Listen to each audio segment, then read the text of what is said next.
तर आजच्या लेक्चरला आपण स्टार्ट करूया.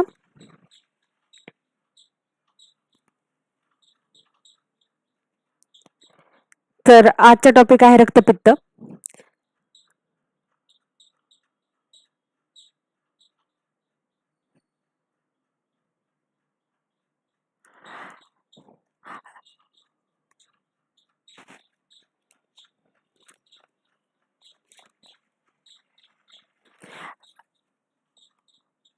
रक्तपित्त या टॉपिकला आपण सुरुवात करूया.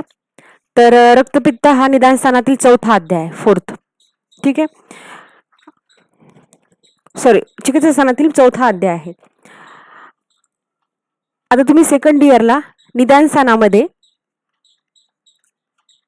8 अध्यायांचा अभ्यास केलाय.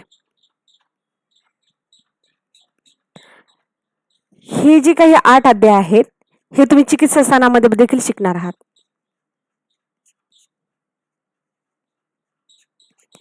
आता निदान स्थानामध्ये हे अध्याय वर्णन करत असताना ते निदानच्या दृष्टिकोनातून वर्णन केलेले आहेत, म्हणजे डायग्नोसिस करण्याच्या दृष्टिकोनातून वर्णन केले आहेत. तर चिकित्सा स्थानात हे अध्याय वर्णन करत असताना ते चिकित्सेच्या दृष्टिकोनातून वर्णन केलेले आहेत, म्हणजे तुम्ही ट्रीटमेंट कशा पद्धतीने करणार आहात ह्या अनुषंगाने ते वर्णन केलेले आहेत. आता तुम्हाला जेव्हा एलक्यू येतो त्या एलक्यू मध्ये तुम्ही ह्या निदान स्थानामधला जो कंटेंट आहे तुम्हाला जो आठवत असेल तो देखील ह्या 8 अध्यायांच्या बाबतीत इन्क्लूड करू शकतात, कारण आपण चरक संहिताच्या दृष्टिकोनातून हा पूर्ण एलक्यू लिहिणार आहे. परंतु तुम्हाला प्रश्न विचारत असताना आता प्रश्न हे चिकित्साच्या दृष्टिकोनातून विचारले जाणार आहेत, म्हणजेच तुम्हाला रक्तपित्त समजा क्वेश्चन विचारला तर रक्तपित्ताची चिकित्सा विस्तृतपणे वर्णन करा असा क्वेश्चन येण्याचे जास्त चान्सेस आहेत. कशापेक्षा की रक्तपित्ताचं निदान पंचक वर्णन करा ह्या क्वेश्चन पेक्षा जास्त चान्सेस आहेत रक्तपित्ताची चिकित्सा वर्णन करा. कधी कधी असा प्रश्न विचारला जाऊ शकतो की रक्तपित्ताचे निदान पंचक वर्णन करून त्याची चिकित्सा वर्णन करा. ठीक आहे, आता अशा वेळेस तुम्ही निदान पंचक वर्णन करत असताना तुम्ही निदान स्थानामधील देखील माहिती लिहिली तरीही काही हरकत नाही, कारण तो चरक संहिताचाच भाग आहे. ठीक आहे, आता एलक्यू बघत असताना आपण आता तुमच्या नवीन NCISM सिलेबस नुसार तुम्हाला चरक संहिता म्हणजे चिकित्सामधून तुम्ही वाचत असताना संहिताच्या दृष्टिकोनातून वाचत असताना तुम्ही चरक संहिताला फोकस करणं आवश्यक आहे. परंतु NCISM सिलेबस नुसार आता असं आलेलं आहे की विद्यार्थ्यांना वर्गामध्ये तुम्ही चरक संहिता मधून चिकित्सा स्थानातून तो अध्याय शिकवा, निदान स्थानाचे रेफरन्सेस द्या, परंतु त्याचा अभ्यास करत असताना विद्यार्थ्यांकडून त्याने तो अध्याय सुश्रुतातून देखील वाचला पाहिजे, अष्टांग हृदयमधून देखील वाचला पाहिजे आणि बृहत्त्रयीचे कंपॅरिझन करून त्याला त्या गोष्टी लक्षात असायला हव्यात. तर ह्यामुळे हे जे काही तुम्हाला नवीन गोष्टी ऍड केलेल्या आहेत त्यामुळे पेपरचा पॅटर्न तर बदलणार नाही. पेपरमध्ये तर तुम्हाला चरक संहिताच्या दृष्टिकोनातूनच प्रश्न पेपरला विचारले जाणार आहेत ऑफकोर्स, परंतु तुमच्या व्हायवाला काही क्वेश्चन विचारले जाऊ शकतात. तर त्या दृष्टिकोनातून आपल्याला थोड्याफार गोष्टी सुश्रुत संहितेतल्या माहीत असाव्यात म्हणून थोड्याफार गोष्टी इन्क्लूड केलेल्या आहेत, परंतु मोस्ट ऑफ द फोकस हा चरक संहितेवरच ठेवायचा आहे. ठीक आहे, तुम्ही काय चिकित्सेत वाचत असताना तुम्ही योग रत्नाकरही वाचता, माधवनिदानही वाचतात, परंतु आता इथे संहितामध्ये असं इन्क्लूड केले की वर्गात शिकवताना चरक संहिता शिकवा, पण विद्यार्थ्यांना अदर दॅन धिस सुश्रुत संहितेमध्ये देखील थोडंफार ज्ञान नॉलेज असावं. ठीक आहे, तर आपण आता स्टार्ट करूया की रक्तपित्तामध्ये. आता आपल्या व्हिडिओमध्ये आपण काय करणार आहोत की जे काही संहितेतले महत्त्वाचे श्लोक आहेत ते तुम्हाला मी एक्सप्लेन करून सांगेल. त्यानंतर जो काही कंटेंट असेल म्हणजे जो काही कन्सेप्ट असेल त्या कन्सेप्टवर मेनली फोकस असणार आहे. त्यानंतर जो काही कंटेंट असेल की त्याच्यामध्ये तुम्हाला काय काय गोष्टी लक्षात ठेवायच्या आहेत, चिकित्सा कशा पद्धतीने लक्षात ठेवायची आहे हे तुम्हाला मी समजून सांगेल. ठीक आहे, आता कधीही आपल्याला चिकित्सेचे उत्तर लिहित असताना म्हणजे चिकित्सेच्या दृष्टिकोनातून लिहित असताना आपल्याला त्या व्याधीचे हेतू आणि संप्राप्ती हे आपण लिहित होतो. जरी त्यांनी निदान पंचक नाही विचारलं तरी हेतू आणि संप्राप्ती आपण लिहित होतोच. संप्राप्ती लिहिणे यासाठी आवश्यक असते की जी काही चिकित्सा आहे ही चिकित्सा ह्या संप्राप्तीचा भंग आहे हे आपल्याला इलॅबोरेट करून सांगायचं असतं की जे काही चिकित्सा सूत्र आहे ते चिकित्सा सूत्र ह्या संप्राप्तीचा भंग कशा पद्धतीने करतं हे आपल्याला सांगायचं असतं की जेणेकरून ह्या पद्धतीने हेतू सेवनानंतर ही संप्राप्ती घडत होती, त्यामुळे ह्या व्याधीची निर्मिती झाली. परंतु जर आपल्याला ह्या व्याधीचा समूळ नाश करायचा असेल तर आपल्याला ह्या संप्राप्तीचा भंग करावा लागेल. अशा पद्धतीनं आपल्याला चिकित्सा सूत्र सांगावं लागतं, स्पष्ट करावं लागतं की ते कशा पद्धतीने संप्राप्तीचा भंग करत आहे. ठीक आहे.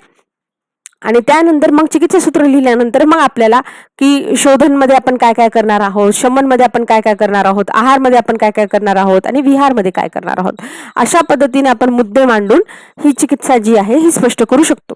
कधी कधी आपल्याला शोधन, शमन, आहार, विहार अशा पद्धतीने जावं लागतं. कधी कधी काही पॅटर्नमध्ये त्यांचं चिकित्सा सूत्रच एवढं विस्तृत असतं, जसं की ज्वराचं चिकित्सा सूत्र खूप इलॅबोरेट करून सांगितलेलं आहे की तुम्हाला फार ह्या पॉइंट्स मध्ये न जाता देखील तुम्ही ते चिकित्सा सूत्रच एक एक एक एक मुद्दा जो आहे तो एक्सप्लेन करण्यातच तुमचे एलक्यूचे 3 पेजेस भरून जातात.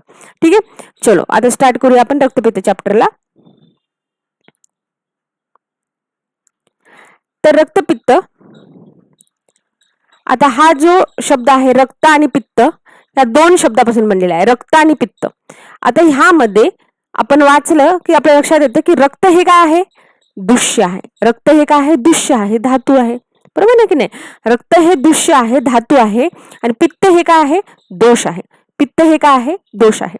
आता तुम्ही शब्दच वाचला रक्त पित्त, ह्यामध्ये तुमच्या लक्षात आलं की रक्त हे दुष्य आहे जे की धातू आहे आणि पित्त हा काय आहे, दोष आहे. आता आपल्याला ही गोष्ट माहिती आहे की दोष हे जे आहेत हे प्रकोपित होतात आणि दुष्याला दूषित करतात. ही कन्सेप्ट तुम्हाला पहिल्यापासून फर्स्ट इयर पासून माहिती आहे की दोष हे प्रकोपित होतात आणि ते दुष्याला काय करतात, दूषित करतात. आता ह्यामध्ये पित्त हे जे काय आहे हा दोष आहे, तर पित्ताचा प्रकोप होतो आणि पित्ताचा प्रकोप होऊन ते काय करते, रक्ताला काय करते, दूषित करते. ही सिंपलशी अशी रक्तपित्ताची काय आहे, संप्राप्ती आहे. एकदम सिंपल आहे, काहीच अवघड नाहीये की या नावामध्येच आहे रक्त आणि पित्त. ह्यामध्ये पित्ताचा काय होतो, प्रकोप होतो आणि तो रक्ताला काय करतो, दूषित करतो. असे आपल्याला माहित आहे की पित्ताचं आश्रयस्थान काय आहे, रक्त आहे. त्यामुळे पित्त हे रक्ताचेच आश्रयी असतं. त्यामुळे पित्त जेव्हा जेव्हा प्रकोपित होतो तेव्हा रक्ताची काय होते, दृष्टी होते. मग हर वेळेसच असं आहे की पित्त जेव्हा प्रकोपित होतं तेव्हा रक्ताची दृष्टी होतच असते. बरोबर आहे की नाही. कारण पित्त हे आश्रयाने कशाचे आहे, रक्ताचे आहे. मग ह्या संप्राप्तीमध्ये वेगळं असं काय झालेलं आहे, तर ह्या संप्राप्तीमध्ये पित्त जे आहे, पित्ताचा उष्णगुण वाढतो. पित्ताचा उष्णगुण वाढल्यामुळे ते काय करते, धातू जे आहेत ह्या धातूंचे स्वेदन करते. धातूचे काय होते, स्वेदन होते आणि धातूचे स्वेदन होऊन धातू मधला द्रवांश बाहेर पडतो. धातू मधला कोणता भाग बाहेर पडतो, द्रवांश बाहेर पडतो आणि ह्या द्रवांशामुळे काय होतं, द्रव भाग वाढतो. हा द्रव भाग ऑफकोर्स कशामध्ये असतो, जातो रक्तामध्ये. आणि रक्त जे आहे हे रक्त प्रमाणतः काय होतं, वाढतं. रक्त जे आहे ते प्रमाणतः वाढतं. प्लस ह्या रक्ताच्या ठिकाणी काय आहे, पित्त आहे. ह्या रक्ताच्या ठिकाणी काय आहे, पित्त आहे. मग हे प्रकोपित पित्त जे आहे ह्या रक्ताला काय करतं, दुष्ट करतं. हे प्रकोपित पित्त रक्ताला दुष्ट करतं. आणि जेव्हा असं प्रकोपित पित्त हे रक्तामध्ये मिसळून रक्ताला दूषित करतं, तर हे पित्त आणि प्लस हे दूषित झालेलं रक्त ह्यांचा संयोग होतो, हे याला दूषित करतं आणि ह्याचं प्रमाणतः हे रक्ताला वाढवतं. रक्ताचा द्रव भाग जो आहे, द्रवांश जो आहे रक्तात मिसळून, धातूंचे द्रवांश रक्तात मिसळून रक्त हे प्रमाणतः वाढतं. मग आता हे रक्त जे आहे, आता हे रक्त द्रवांश वाढलं, उष्णत्व वाढलं, पित्ताचं उष्णत्व वाढलं, धातूचं स्वेदन झालं, धातूमधील द्रवांश बाहेर पडला, हा रक्तात मिसळला, रक्ताचं प्रमाण वाढलेलं आहे. प्लस हे जे पित्त आहे हे रक्ताला अधिक दूषित करत आहे. मग हे रक्त जे आहे हे या वाहिन्यांमधून वाहत असताना काय होतं, ह्या वाहिन्या ब्रेक होतात आणि काय होतं, हे स्रोतोसांमधून बाहेर पडायला सुरुवात होते. यालाच रक्तपित्त असे म्हणतात. यालाच काय म्हणतात, रक्तपित्त असे म्हणतात. मग हे जिथून मार्ग भेटेल, ऊर्ध्व मार्गातून बाहेर ज्याला जर मार्ग भेटला तर ऊर्ध्व मार्गातून हे बाहेर पडते किंवा अधो मार्गातून जर त्याला बाहेर जाण्याचा मार्ग भेटला तर ते अधो मार्गातून बाहेर पडते. ह्यालाच रक्तपित्त असे म्हणतात. ठीक आहे. इन शॉर्ट आपण ह्याची संप्राप्ती सुरुवातीला पाहून घेतली. संप्राप्ती सुरुवातीला बघण्याचं कारण हे आहे की संप्राप्ती एकदा बघून घेतली की आपल्या माइंडमध्ये क्लिअर होणार आहे. कोणत्या कोणत्या गोष्टी क्लिअर होणार आहेत आपल्या माइंडमध्ये, की ह्यामध्ये पित्ताचा प्रकोप असतो. ह्यामध्ये पित्ताचा प्रकोप असतो. पित्त हे रक्ताला काय करतं, दूषित करतं. पित्त हे रक्ताला दूषित करतं. धातूंचे स्वेदन करतं. धातूंचे काय होते, स्वेदन होते. म्हणजे जे काही धातू आहेत, फक्त रक्ताचंच नाही तर जे काही धातू आहेत त्याचं स्वेदन होतं. त्यामधून द्रवांश बाहेर पडून ह्या रक्तात मिसळतं आणि रक्ताचे प्रमाण वाढते. मग आता आपल्या माइंडमध्ये क्लिअर झालं आणि ते ऊर्ध्व आणि अधो मार्गातून काय होते, बाहेर पडते. ऊर्ध्व आणि अधो मार्गातून ते बाहेर पडते. कधी कधी ते ऊर्ध्व आणि अधोच नाही, जे ह्या दोनच मार्गातून नाही तर तिर्यक मार्गाने देखील बाहेर पडतं असं सांगितलेलं आहे. जेव्हा ऊर्ध्व मार्गातून बाहेर पडते त्याला ऊर्ध्वक रक्तपित्त, जेव्हा अधो मार्गातून बाहेर पडते त्याला अधो रक्तपित्त, आणि जेव्हा दोन्ही मार्गातून बाहेर पडते त्याला काय म्हणतात, उभय रक्तपित्त असे म्हणतात. आणि कधी कधी तिर्यक गठी देखील आढळून येते. आता ही कन्सेप्ट आपली क्लिअर झाली. ही कन्सेप्ट क्लिअर झाल्यानं आपल्याला माहित आहे की ज्या ज्या हेतूने पित्ताचा प्रकोप होणार आहेत ते हेतू काय असणार आहेत, रक्तपित्ताचे काय असणार आहेत, हेतू असणार आहेत. ज्या ज्या हेतूने पित्ताचा प्रकोप होतो, कारण आपण संप्राप्तीतच पाहिलं की पित्ताचा प्रकोप होऊन रक्त दूषित होत आहे. त्यामुळे ज्या ज्या हेतूंमुळे पित्ताचा प्रकोप होतो ते आपले रक्तपित्ताचे काय झाले, हेतू झाले. आणि रक्तपित्ताचं स्थान काय आहे, तर रक्त व स्रोतसाचे जे स्थान आहेत ते, कारण रक्तपित्तामध्ये पित्त दूषित होतं. पित्ताचं स्थान काय सांगितले, आश्रय काय आहे, रक्त आहे. मग ठिकाण काय राहणार आहे, रक्त व स्रोतसाचं स्थान. तर स्थान काय आहे, प्लीहा आणि यकृत आणि रक्तवाही वाहिन्या. तर हे त्याचं स्थान झालं. ठीक आहे. आता आपण एक एक गोष्टी बघूयात. आता ही कन्सेप्ट जर क्लिअर असेल तर पुढच्या गोष्टी सोप्या जातात.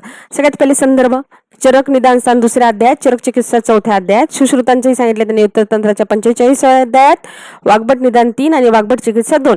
हे रेफरन्सेस इथे सांगण्याचं प्रयोजन म्हणजे तुम्हाला जर तुमच्या कॉलेजमध्ये काही ऍक्टिव्हिटी करायला सांगितली की तिन्ही संहितामधून कम्पेअर करून बघा, काही वेगळे श्लोक आढळले असतील, काही गोष्टी आढळल्या असतील तर नोट डाऊन करा, तर तुम्हाला सोपं जावं यासाठी. ठीक आहे. प्रवृत्ती म्हणजे याची निर्मिती कशी झाली, तर याची निर्मिती देखील रुद्र कोपामुळे झालेली आहे.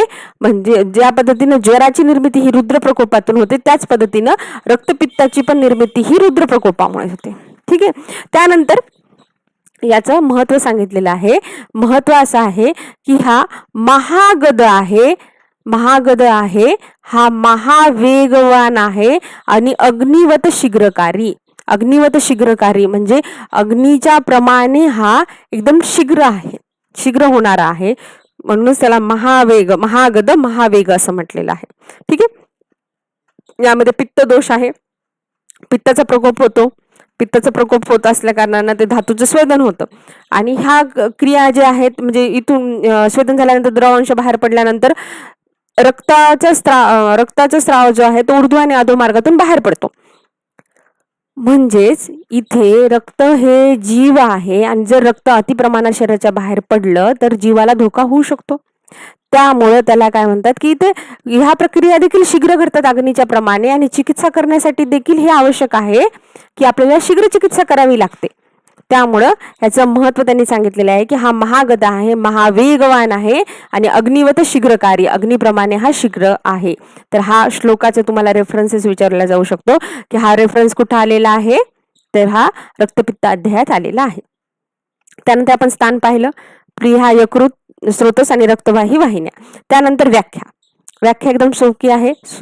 संयोगात दूषणात तत्तू सामान्यात गंधवर्णयो, म्हणजे संयोग होऊन पित्ताचा रक्तासोबत संयोग होऊन पित्ताने रक्ताला दूषित करून, पित्त काय होते, रक्तामध्ये संयोग होते, पित्त जे आहे ते रक्ताला दूषित करते. सामान्यात गंधवर्णयो, रक्त आणि पित्त ह्यांचा सामान्य म्हणजे गंधवर्ण हा जो आहे तो सामान्य आहे, त्यामुळे ते एकमेकांमध्ये मिसळल्या जातं.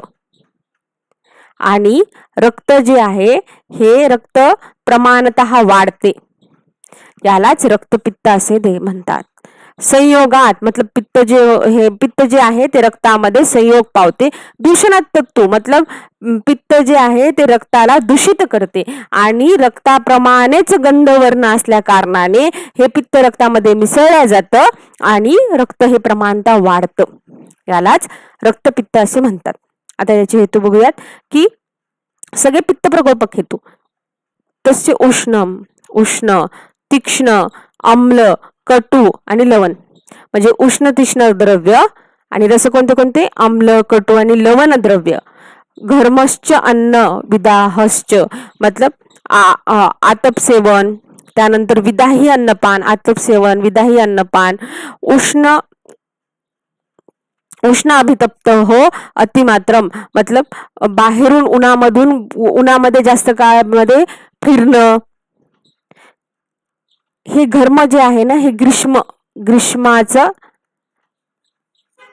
ऋतूचा जास्त संपर्क असणं.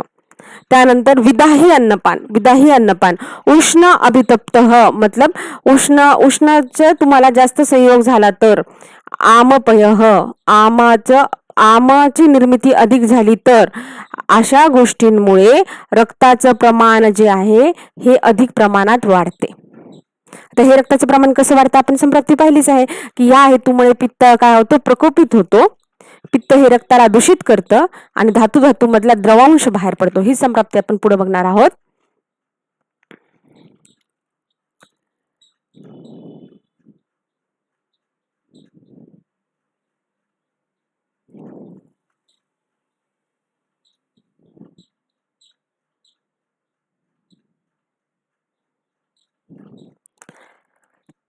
ह्या हेतूंमुळे तेरेव हेतुविही या हेतूंमुळे समुत्क्लिष्टम पित्त जे आहे हे प्रकोपित होते.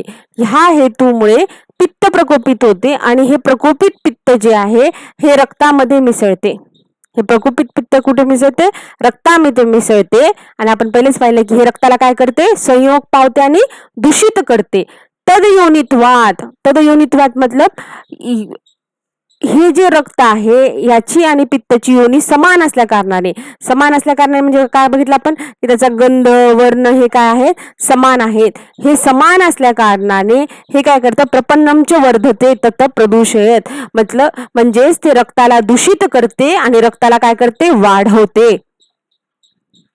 कशा पद्धतीने वाढत होते त्यांनी सांगितले. तस्य उष्मणा पित्ताची जी काही उष्मा आहे त्यामुळे द्रव धातुर प्रसिच्यते म्हणजेच धातूमध्ये स्वेदन होऊन धातूंचा द्रवांश हा बाहेर पडतो.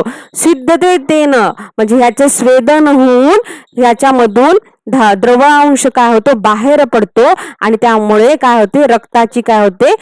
वृद्धी होते. समृद्धी भूयस्तत अधिगच्छती म्हणजे हा जो द्रवांश आहे हा रक्तामध्ये जाऊन ह्या रक्ताची काय करतो? तो वृद्धी करतो. काय काय बघितलं आपण? ह्या हेतूंमुळे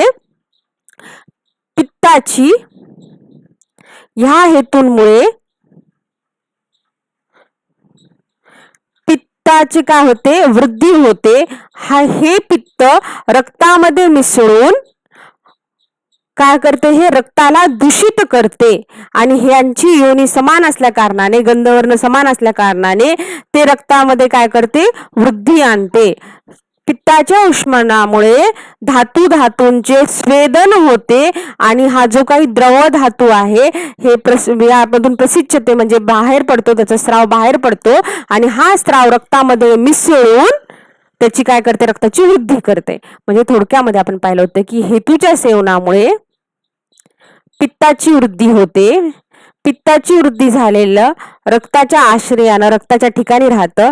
त्याच्यामध्ये त्याच्या रक्तासोबत त्याचा संयोग होतो. त्याचे दूषणात तत्व मतलब त्याला काय करते? रक्ताला काय करते? हे दूषित करतं. हे रक्त दूषित होतं आणि धातूंचे ह्याच्या उष्ण गुणामुळे पित्ताच्या उष्ण गुणामुळे धातूंचे काय होते? स्वेदन होते. ह्यातून धातूचा द्रवांश बाहेर पडतो. धातूंचा द्रवांश बाहेर पडल्यावर हा रक्तामध्ये मिसळतो प्लस रक्तामध्ये हे जे काही पित्त आहे, या पित्तामुळे देखील रक्ताची काय झालेली असते, वृद्धी झालेली असते. त्यामुळे रक्त हे प्रमाणतः वाढतं आणि रक्त हे प्रमाणतः वाढून काय होतं, ऊर्ध्व आणि अधो मार्गातून बाहेर पडतं. यालाच रक्तपित्त असे म्हणतात. ही थोडक्यामध्ये रक्तपित्ताची काय आहे, संप्राप्ती आहे. आता सुश्रुतानुसारची संप्राप्ती जस्ट बघूया. काय सांगितलेले आहे की नेहमी अशा हेतूंचं सेवन केल्यामुळे दुष्ट रसदुष्टी होते असं सांगितलेलं आहे. पित्ताचा प्रकोप होतो आणि रसाची दुष्टी होते. पित्त हे विदग्ध विदग्ध होते आणि हे विदग्ध पित्त स्वतःच्या गुणांनी काय होते, विदाह निर्माण करते आणि त्यामुळे ते रक्तमार्गामध्ये जाऊन रक्ताला ऊर्ध्व आणि अधो आणि तिर्यक भागातून जशा पद्धतीनं होईल तसं शरीराच्या बाहेर हे रक्त काय होतं, वृद्धी पावलेलं रक्त हे बाहेर पडायचा प्रयत्न करतं. हे काय आहे, रक्तपित्ताची काय आहे, संप्राप्ती आहे. ठीक आहे. आता पुढच्या लेक्चरमध्ये आपण काय करूया, याची पूर्वरूप आपल्याला चिकित्सेमध्ये तेवढे वर्णन केलेले आहे, ते निदान स्थानातले आहे, तरी ते आपण एकदा ओव्हरलुक करूया पुढच्या लेक्चरमध्ये आणि त्याचे लक्षणं आणि साध्य असाध्यत्व बघूया. ठीक आहे.